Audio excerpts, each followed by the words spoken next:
اب ہم شروع کرتے ہیں یونس علیہ السلام کا قصہ۔ یونس علیہ السلام ایک عظیم اور کریم نبی تھے۔ ان کا قصہ قرآن کریم میں ایک انوکھا قصہ ہے۔ آپ کے والد کا نام متا تھا اور آپ سیدنا ابراہیم علیہ السلام کی نسل سے تھے۔ آپ کا ایک نام ذوالنون بھی ہے، یعنی مچھلی والے۔ النون کا مطلب ہے مچھلی۔ اسی طرح آپ کو صاحب الحوت بھی کہا جاتا ہے۔ اللہ تعالیٰ نے آپ کو ان سب ناموں سے پکارا ہے۔ آپ کو ایک عظیم بستی کی طرف مبعوث کیا گیا۔ اس بستی کا نام نینوا تھا۔ یہ عراق کے شمال میں واقع تھی، موصل کے بالمقابل تھی۔ ان دونوں کے درمیان دریائے دجلہ واقع تھا۔ موصل دریائے دجلہ کے کنارے واقع تھا، جبکہ اس کے بالکل سامنے نینوا کی بستی تھی۔ امام ابن کثیر رحمۃ اللہ علیہ نے نینوا کے بارے میں اور ان آثار و واقعات کے بارے میں لکھا ہے جو ان کے زمانے میں موجود تھیں۔ وہاں کچھ بت تھے جو اوندھے منہ گرے پڑے تھے۔ اللہ تبارک و تعالی نے یونس علیہ السلام کو نینوا کی طرف رسول بنا کر بھیجا۔ سورۃ الصافات آیت 139 میں ہے، اور بے شک یونس رسولوں میں سے تھے۔ آگے اللہ آیت 147 میں فرماتے ہیں، اور ہم نے اسے 1,00,000 بلکہ اور زیادہ آدمیوں کی طرف بھیجا، یعنی ان کی تعداد 1,00,000 سے زیادہ تھی۔ رہا یہ سوال کہ لاکھ سے کتنے زیادہ تھے، اکثر علماء کرام نے وضاحت کی ہے کہ وہ 1,00,000 سے قریباً 20,000 زیادہ تھے۔ اس طرح بستی والوں کی تعداد 1,20,000 تھی، اور یہ سب کے سب کفر پر تھے۔ یونس علیہ السلام انہیں سال ہر سال دعوت دیتے رہے، لیکن وہ اپنے کفر ہی پر ڈٹے رہے۔ پھر انہوں نے سیدنا یونس علیہ السلام پر ظلم و جبر شروع کر دیا، انہیں دھمکیاں دی، مصائب و آلام سے دوچار کیا۔ مطلب یہ کہ جس طرح دوسرے انبیاء کرام کے ساتھ کیا گیا، ان کے ساتھ بھی وہی سلوک ہوا۔ آخر آپ نے اپنی قوم کو اللہ کے عذاب سے آگاہ کرتے ہوئے اعلان فرما دیا کہ فلاں دن تم پر عذاب آ جائے گا۔ پھر خود غصے کی حالت میں اس بستی سے نکل گئے، جبکہ اللہ تعالیٰ نے انہیں متعین دن کی مہلت دینے کی اجازت تو دی تھی، لیکن اس بستی سے نکل جانے کا حکم نہیں دیا تھا۔ جب آپ نے انہیں یہ مہلت سنائی تو خود غصے کی حالت میں بستی سے نکل گئے۔ سورہ انبیاء آیت 87 میں اللہ تعالیٰ فرماتے ہیں، مچھلی والے کو یاد کرو جبکہ وہ غصے سے چل دیا اور خیال کیا کہ ہم اسے نہ پکڑ سکیں گے۔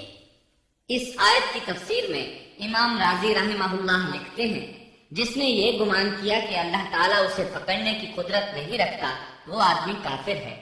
سیدنا امیر معاویہ رضی اللہ عنہ سے روایت ہے، انہوں نے سیدنا ابن عباس رضی اللہ عنہما سے کہا، آج رات قرآن کریم کی چند آیات کے معنی میں الجھ کر رہ گیا ہوں۔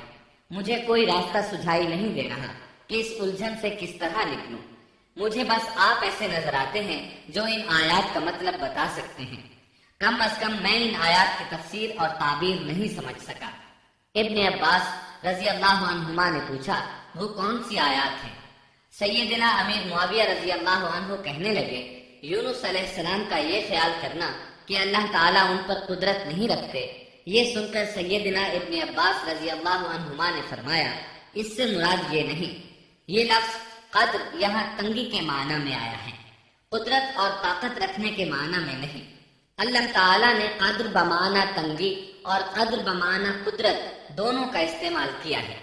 تنگی کے معنی کی مثال سورۃ الطلاق آیت نمبر 7 میں ہے، اور جس پر اس کے رزق کی تنگی کی گئی ہو، اسے چاہیے کہ جو کچھ اللہ تعالیٰ نے اسے دے رکھا ہے اسی میں سے اپنی حیثیت کے مطابق دے۔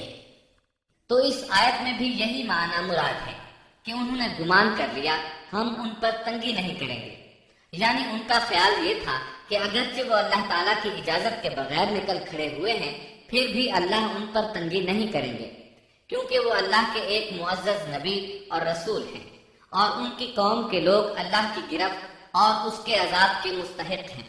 انہی پر اللہ کا عذاب نازل ہونے والا ہے۔ اس عذاب کی خبر انہیں پہلے ہی سنا دی گئی ہے اور مہلت دے دی گئی ہے، مگر وہ خود اگرچہ اللہ کی اجازت کے بغیر ہی چلے آئے ہیں، پھر بھی انہیں سرزنش نہیں کی جائے گی اور وہ کسی گرفت میں نہیں آئیں گے۔ اللہ تعالیٰ ان کے لیے کوئی تنگی نہیں فرمائیں گے۔ اللہ تعالیٰ سورۃ الانبیاء آیت 87 میں فرماتے ہیں، اس نے خیال کیا کہ ہم اسے پکڑ نہیں سکیں گے۔ مطلب یہ کہ ہم انہیں کوئی سزا نہیں کریں گے اور ان پر کسی طرح کی تنگی نہیں کریں گے، اور وہ سمندر کی طرف چل دیے۔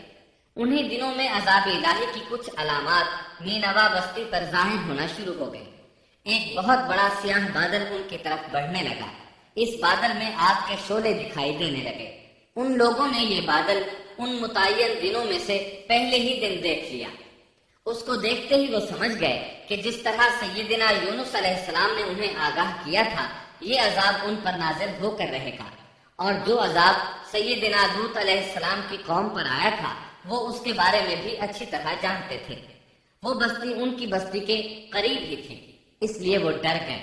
ان کے سردار جمع ہوئے اور کہنے لگے، جیسے تم سے پہلے لوگوں پر عذاب اترا کرتے تھے، تم پر بھی یہ نازل ہو کر رہے گا، جلدی کرو، سب جمع ہو جاؤ۔ چنانچہ انہوں نے اس بات پر اتفاق کر لیا کہ سیدنا یونس علیہ السلام نے بالکل سچ فرمایا تھا۔ اللہ کی قسم، یہ بالکل وہی عذاب ہے، تم اللہ کے عذاب سے نجات نہیں پا سکو گے۔ اس سے بچنے کی ایک ہی صورت ہے کہ تم ایمان لے آؤ اور توبہ کر لو۔ اس طرح وہ سب کے سب ایمان لے آئے، لیکن سیدنا یونس علیہ السلام وہاں موجود نہیں تھے۔ ان کی عدم موجودگی میں یہ سب کے سب یعنی 1,20,000 افراد ایمان لے آئے۔ انہوں نے پیون لگے کپڑے پہنے اور اللہ کے حضور عاجزی، انکساری اور آہوزاری شروع کر دی۔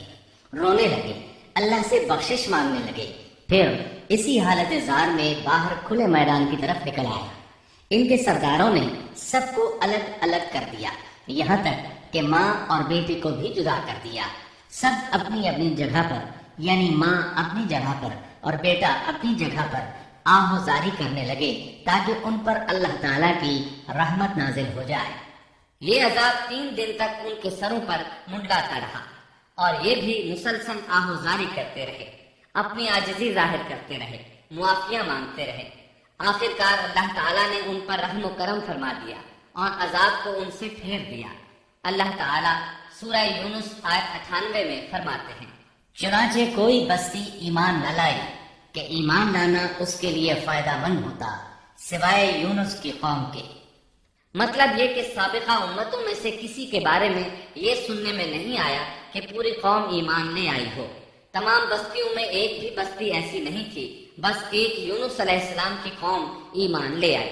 اللہ تعالیٰ سورہ یونس آیت 98 میں فرماتے ہیں، جب وہ ایمان لے آئے تو ہم نے رسوائی کے عذاب کو دنیاوی زندگی میں ان پر سے ٹال دیا اور ان کو ایک وقت تک کے لیے زندگی سے فائدہ اٹھانے کا موقع دیا۔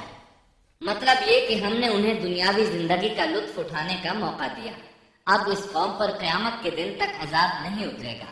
علامہ ابن کثیر رحمۃ اللہ علیہ فرماتے ہیں، اس آیت کریمہ کا مفہوم یہ ہے کہ کسی بستی کے تمام باشندے کسی نبی پر کبھی ایمان نہیں لائے، یا تو سب نے کفر کیا یا پھر اکثر نے کفر کیا۔ لیکن یونس علیہ السلام کی قوم واحد ایسی قوم ہے جو تمام کے تمام عذاب الہی کے آثار دیکھ کر ایمان لے آئے۔ سابقہ ادوار میں جتنی بھی بستیاں گزری، ان میں اہل ایمان کے ساتھ یا تو کفار رہے ہیں یا ان میں منافقین بھی رہے ہیں۔ سوائے یونس علیہ السلام کی قوم کے وہ سب کے سب کافر تھے، پھر سب کے سب ایمان لے آئے۔ یہ اللہ تعالیٰ کے عجائبات میں سے ہے اور اس کی قدرت اور رحمت کی نشانیوں میں سے ہے۔ اب دوسری طرف کی سنیے، یونس علیہ السلام کو کچھ معلوم نہیں تھا کہ ان کی قوم کے ساتھ کیا ہوا۔ آپ تو غصے کی حالت میں بستی سے نکل کر سمندر کی طرف چلے آئے تھے۔ آپ ایک کشتی کی طرف آئے، اس میں سواریاں اور ساز و سامان لگا ہوا تھا۔ اللہ تعالیٰ سورۃ الصافات آیت 140 میں فرماتے ہیں، جب وہ بھاگ کر بھری کشتی پر پہنچے، کشتی روانہ ہوئی، موجیں اٹھی، سمندر میں طغیانی آئی، یوں لگتا تھا کہ بس ابھی غرق ہوئے۔ کہنے لگے، بوجھ ہلکا کرو، اپنا ساز و سامان سمندر میں پھینک دو۔ چنانچہ انہوں نے اپنا ساز و سامان سمندر میں پھینک دیا۔ اس طرح کشتی کچھ ہلکی ہو گئی، لیکن ضرورت کے مطابق ہلکی نہ ہو سکی۔ اب وہ کہنے لگے، کسی کو سمندر میں گرانا ضروری ہے تاکہ کشتی مزید ہلکی ہو جائے، ورنہ یہ ڈوب جائے گی۔ جلدی کرو، قرا ڈالو۔ جس کے نام کا قرآن نکلتا جائے اسے سمندر میں گراتے جاؤ اور بار بار یہ عمل دہراتے جاؤ یہاں تک کہ کشتی ہلکی ہو جائے۔ چنانچہ قرآن ڈالا گیا۔ سب سے پہلے یونس علیہ السلام کا نام نکلا۔ سب کہنے لگے نہیں، یہ تو ایسے نہیں ہے، ان کے چہرے پر تو سجدوں کے نشانات ہیں، انہیں رہنے دو، پھر قرآن ڈالو۔ چنانچہ پھر قرآن ڈالا گیا، پھر انہی کا نام نکلا۔ سب نے تعجب کیا۔ تیسری مرتبہ پھر قرآن ڈالا گیا، اس بار پھر یونس علیہ السلام ہی کا نام نکلا۔ اللہ تعالیٰ سورۃ الصافات آیت 141 میں فرماتے ہیں، پھر قرآن اندازی ہوئی تو یہ مغلوب ہو گئے۔ ہر بار انہی کا نام نکلا۔ آخرکار ان لوگوں نے انہیں پکڑ کر سمندر میں گرا دیا تو پھر انہیں مچھلی نے نگل لیا۔ حوت بڑی مچھلی کو کہتے ہیں۔ اللہ تعالیٰ نے حوت کو القاء فرمایا، انہیں کھانا نہیں، نہ ان کے جسم کو کوئی گزند پہنچے۔ یہ اس مچھلی کو اللہ تعالیٰ کے احکامات تھے۔ اللہ تعالیٰ سورۃ الصافات آیت 142 میں فرماتے ہیں، تو پھر انہیں مچھلی نے نگل لیا اور وہ خود اپنے آپ کو ملامت کرنے لگے، یعنی وہ سمجھ گئے کہ بار بار جو ان کا نام قرآن اندازی میں نکلتا رہا ہے تو وہی مقصود ہے۔ چنانچہ خود کو ملامت کرنے لگے، اور یہ ملامت توبہ کی ابتدا ہے کہ انسان خود کو ملامت کرتا ہے۔ اب یونس علیہ السلام مچھلی کے پیٹ میں تھے۔ اللہ کی قدرت، آپ مچھلی کے پیٹ میں 3 دن تک رہے۔ بعض روایات میں 7 دن اور زیادہ سے زیادہ مدت 40 روز آئی ہے۔ آپ نے مچھلی کے پیٹ میں اللہ تعالیٰ کو پکارا۔ اللہ سورۃ الانبیاء آیت 87 میں فرماتے ہیں، آخر کار وہ اندھیروں کے اندر سے پکار اٹھے۔ علماء نے یہاں 3 اندھیروں کا ذکر کیا ہے، مچھلی کے پیٹ کا اندھیرا، سمندر کا اندھیرا اور رات کا اندھیرا۔ گویا ان پر یہ سارے اندھیرے اکٹھے ہو گئے تھے۔ اللہ سورۃ الصافات آیت 143 اور 144 میں فرماتے ہیں، پس اگر یہ پاکی بیان کرنے والوں میں سے نہ ہوتے تو لوگوں کے اٹھائے جانے کے دن تک اس کے پیٹ ہی میں رہتے۔ مطلب یہ کہ اگر آپ اللہ تبارک و تعالیٰ کی تسبیح نہ بیان کرتے تو مچھلی کے پیٹ ہی میں رہتے۔ آپ نے دعا نہیں مانگی بلکہ اللہ عز و جل کی تسبیح بیان کی۔ روایات میں یوں بھی آتا ہے کہ جب مچھلی آپ کو سمندر کی اتھاہ گہرائی میں لے گئی تو آپ وہاں آبی مخلوقات کی تسبیحات کی آوازیں سننے لگے۔ گویا اللہ تعالیٰ نے انہیں القاء فرمایا کہ آپ بھی تسبیح کریں۔ اللہ سورۃ الانبیاء آیت 87 میں فرماتے ہیں، بالآخر وہ اندھیروں کے اندر سے پکار اٹھا کہ الہی تیرے سوا کوئی معبود نہیں، تو پاک ہے، بے شک میں ظالموں میں ہو گیا۔ چنانچہ یونس علیہ السلام نے اس تسبیح کے الفاظ کو یوں ادا فرمایا۔ امام احمد، امام ترمذی، امام نسائی اور دیگر ائمہ رحمہم اللہ نے یہ حدیث نقل کی ہے کہ یونس علیہ السلام کی وہ دعا جو انہوں نے مچھلی کے پیٹ میں مانگی تھی وہ یہی ہے۔ جو بھی مسلمان یہ دعا اپنی کسی حاجت میں مانگے گا اللہ تعالیٰ اس کی دعا ضرور قبول فرمائے گا۔ یہ دعائے مستجاب ہے، مقبول دعاؤں میں سے ہے۔ اسی دعا کے بعد اللہ تعالیٰ نے یونس علیہ السلام کو اس پریشانی سے نجات عطا فرمائی۔ اللہ سورۃ الانبیاء آیت 88 میں فرماتے ہیں، تو ہم نے اس کی پکار سن لی اور اسے غم سے نجات دے دی، اور ہم ایمان والوں کو اسی طرح بچا لیا کرتے ہیں۔ ایک صحابی نے نبی کریم صلی اللہ علیہ وسلم سے پوچھا، اے اللہ کے رسول صلی اللہ علیہ وسلم، یونس علیہ السلام نے جو دعا مچھلی کے پیٹ میں مانگی کیا وہ صرف انہی کے لیے تھی یا ان کے بعد اہل ایمان کے لیے بھی ہے؟ تو آپ نے فرمایا، یہ دعا یونس علیہ السلام کے لیے خاص تھی اور سب اہل ایمان کے لیے عام ہے۔ کیا تم نے اللہ تعالیٰ کا یہ فرمان نہیں سنا؟ اور ہم ایمان والوں کو اسی طرح بچا لیا کرتے ہیں۔ جو بھی اس دعا کو پڑھے گا اللہ اسے رنج و غم سے نجات دیں گے۔ ایک قول کے مطابق تقریباً 40 روز آپ کی شب و روز یہی دعا رہی۔ اس مدت کے ختم ہونے پر اللہ تعالیٰ نے آپ کی دعا کو قبولیت بخشی۔ مچھلی ساحل پر پہنچی، انہیں کنارے پر ڈالا اور واپس چلی گئی۔ اس بات کو اللہ تعالیٰ نے سورۃ الصافات آیت 145 میں یوں بیان فرمایا ہے، بس اسے ہم نے چٹیل میدان میں ڈال دیا اور وہ اس وقت بیمار تھے۔ آپ وہاں اسی طرح لیٹے رہے۔ پھر اللہ کی قدرت سے آپ کے قریب ایک بیل دار درخت اگا۔ جیسا کہ سورۃ الصافات آیت 146 میں ہے، اور اس پر سایہ کرنے والا ایک بیلدار درخت ہم نے اگا دیا۔ اس کدو کے درخت کے متعلق مورخین کا کہنا ہے کہ اللہ تعالیٰ نے اس درخت کا انتخاب اس لیے فرمایا تھا کہ اس درخت کے پتے چوڑے ہوتے ہیں، ان کے سائے میں انہیں ڈھانپ دیا گیا تاکہ ہوا سے اذیت نہ پہنچے، اس لیے کہ ان کے جسم سے جلد اتر گئی تھی۔ پھر اس درخت سے خوشگل خوشبو بھی آتی تھی، اس خوشبو نے انہیں فرحت بخشی۔ پھر کدو کی خوشبو میں ایک خصوصیت یہ تھی کہ حشرات الارض کو دور رکھتی ہے۔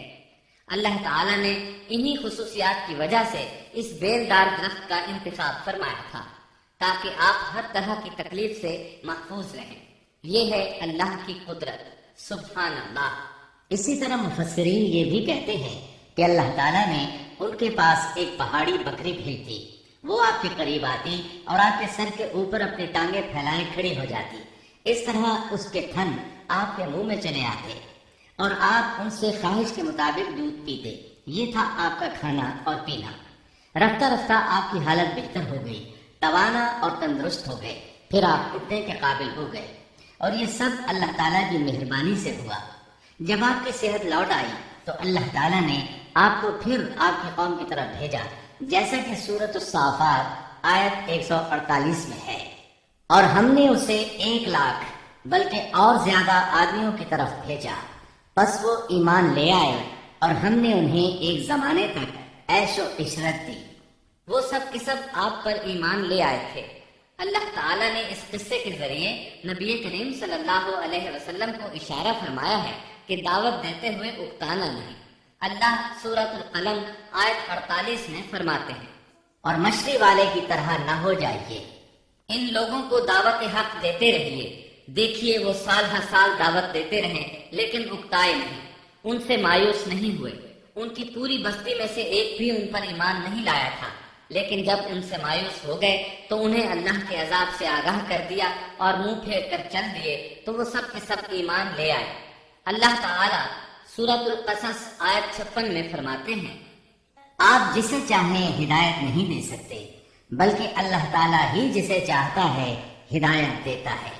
اس قصے میں بہت بڑا سبق ہے کہ کسی بھی حالت میں اللہ کی رحمت سے مایوس نہیں ہونا چاہیے، اور نہ ہدایت کے معاملے میں اپنی ذات پر بھروسہ کرنا چاہیے۔ ہدایت تو بس صرف اللہ تعالیٰ ہی کی طرف سے ہے، آپ کے ذمے تو پیغام حق پہنچا دینا ہے۔ اللہ سبحانہ و تعالیٰ کے ذمے ہدایت سے نوازنا ہے۔ اللہ تعالیٰ نے انہیں پاک صاف بنا دیا، انہیں چن لیا۔ اللہ خود ہی سورۃ القلم آیت 50 میں وضاحت فرماتے ہیں، اسے اس کے رب نے پھر نوازا اور اسے نیک لوگوں میں کر دیا۔ امام مسلم نے ایک حدیث روایت کی ہے کہ نبی کریم صلی اللہ علیہ وسلم نے فرمایا، تم میں سے کوئی شخص ہرگز یہ نہ کہے کہ میں یعنی محمد یونس بن متا سے بہتر ہوں، یعنی یوں نہ کہے کہ میں سیدنا یونس علیہ السلام سے افضل ہوں۔